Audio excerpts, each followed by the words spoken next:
आज एक और इम्पॉर्टेंट टॉपिक आप लोगों को बताऊंगी, शायद वो यूज़फुल हो मेरे बच्चों के लिए, मेरे स्टूडेंट्स के लिए।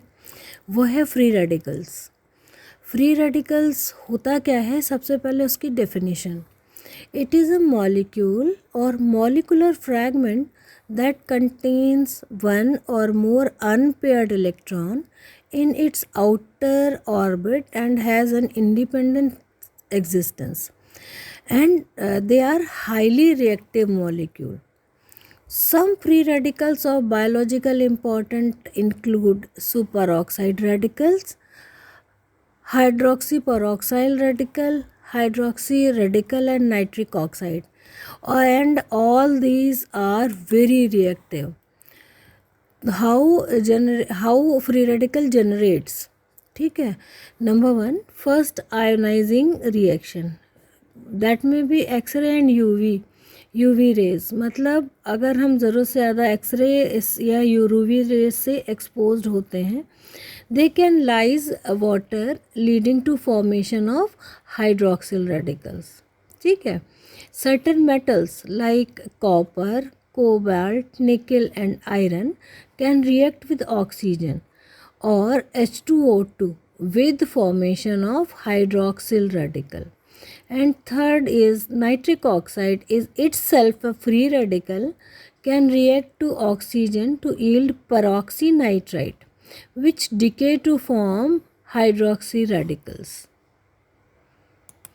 Next, enzyme like xanthine oxidase, NADPH oxidase can catalyze the formation of free radicals. Macrophages produce nitric oxide from arginine. What is arginine? Arginine is a amino acid by the enzyme nitric oxide synthase. And one very important factor is the cigarette smoking. Cigarette smoke contains high concentration of free radical. Now we come on very important word, respiratory burst. What is respiratory burst? Phagocytosis is an important defense mechanism against invading bacteria. Phagocytosis का मतलब क्या होता है? Phago मतलब engulfment. तो ये बहुत important defense mechanism है against invading bacteria. Neutrophils and monocytes are important component of the mechanism. Both can engulf bacteria and foreign particle and subsequently kill them through the generation of free radical. इसको कहते हैं respiratory burst. Following ingestion of bacteria by the cell, consumption of oxygen by the cell is highly increased. Oxygen consumption may rise up to 50-fold. This is called respiratory burst.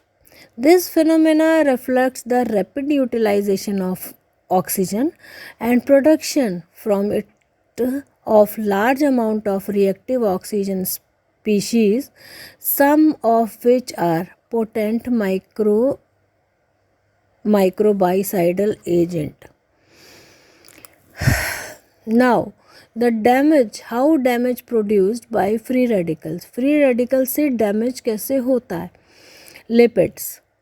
आप सबको पता होगी कि cell membrane contain PUFA. What is PUFA? Poly unsaturated fatty acid, which is very much susceptible to free radical damage. Initial reaction of free radical with PUFA generates more free radical. Each free radical in turn will generate more free radicals. Protein conformation may be altered or there are modification of certain amino acid. और amino acid में अगर modification हुआ तो सब गड़बड़. Nucleic acid, DNA chain break or alteration of N base may lead to cell death, mutarotation और carcinogenesis. मतलब ज़रूरत से ज़्यादा फ्री रेडिकल कार्सिनोजेनेसिस भी कॉज करते हैं, मतलब कैंसर को भी जन्म देते हैं. They act on haemoglobin. Superoxide can oxidise haemoglobin to form methaemoglobin. Methaemoglobin क्या होता है? Which is incapable of transporting oxygen. लेकिन हमारे शरीर में स्कैवेंजर सिस्टम्स होते हैं who convert glutathione peroxidate. Number 1, glutathione peroxidase. They eliminates H2O2 and GP requires selenium for its action. GP means glutathione peroxide. तो सेलेनियम भी बहुत अच्छा एंटीऑक्सीडेंट होता है, ठीक है. By the definition of H2O2 is not a free radical but it can generate free radical. H2O2 अपने आप में फ्री रेडिकल नहीं है, लेकिन ये फ्री रेडिकल को जनरेट कर देता है. रिएक्शन आप देखो, H2O2 plus iron forms hydroxyl plus hydroxyl plus iron. ये देखिए, ये फ्री हाइड्रोक्सिल ग्रुप है. दिस कैन नाउ, ठीक है. H2O2 को देखिए क्या करता है. H2O2 व्हेन ऑक्सीजन के साथ बाइंड करता है और आयरन के साथ तो बनाता है फ्री हाइड्रोक्सिल ग्रुप विच, ठीक है. तो H2O2 अपने आप में फ्री रेडिकल नहीं है, लेकिन ये आराम से फ्री रेडिकल बना सकता है. Catalase is also an enzyme which decomposes peroxidase to yield water and oxygen. Third is super oxide dismutase, इसको SOD भी कहते हैं. ये भी एक स्कैवेंजर एंजाइम है. और non enzyme substances as vitamin E, retinoid, ascorbate, ceruloplasmin, uric acid and bilirubin. अब आप पूछोगे कि स्कैवेंजर क्या है? जो हमारे शरीर को फ्री रेडिकल बनने से रोकते हैं. एंजाइम्स तो हैं glutathione peroxidase, catalase and super oxide dismutase. जबकि नॉन एंजाइम सब्सटेंसेस हैं vitamin E, retinoid, ascorbate, ceruloplasmin, uric acid and bilirubin, ठीक है. अब बताएं आपको कि फ्री रेडिकल से कौन कौन सी बीमारियां हो सकती हैं. एज रिलेटेड डिजीज़ेज़, अगर फ्री रेडिकल ज़्यादा बन रहा है तो एज रिलेटेड डिजीज़ेज़ जल्दी हो जाएंगी, जिसमें पहला है Parkinson disease, parkinsonism. Production of H2O2 by monoamino oxidase has been implicated as a major factor for neuronal degeneration in Parkinson's disease.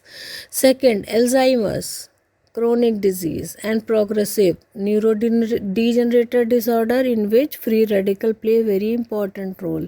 ये दोनों बीमारियां बहुत ज़्यादा एज में होती हैं नॉर्मली, और कभी कभी नहीं भी होती, लेकिन अगर फ्री रेडिकल का कंसंट्रेशन ज़्यादा है तो इन बीमारियों के जल्दी होने के चांसेस हैं. Next one is rheumatoid arthritis, cancer. Free radical cause mutation in DNA and mutation में cause cancer. Atherosclerosis, oxidized LDL, low density lipoprotein produced by free radical accumulate beneath the endothelial layer of the arterial wall. This triggers atherogenesis. Diabetes mellitus, free radical induced destruction of pancreatic beta cell and cause insulin dependent diabetes mellitus. Male infertility, free radical reduces sperm viability and motility.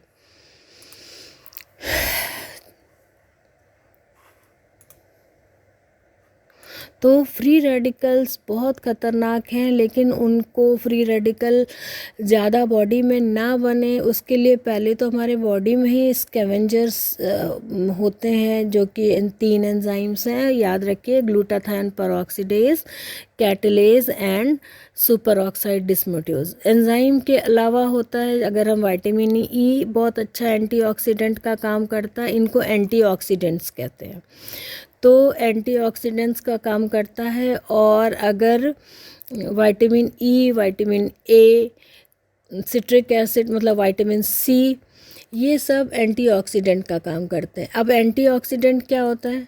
Antioxidant होते हैं जो free radical को बनने से रोकते हैं, ठीक है.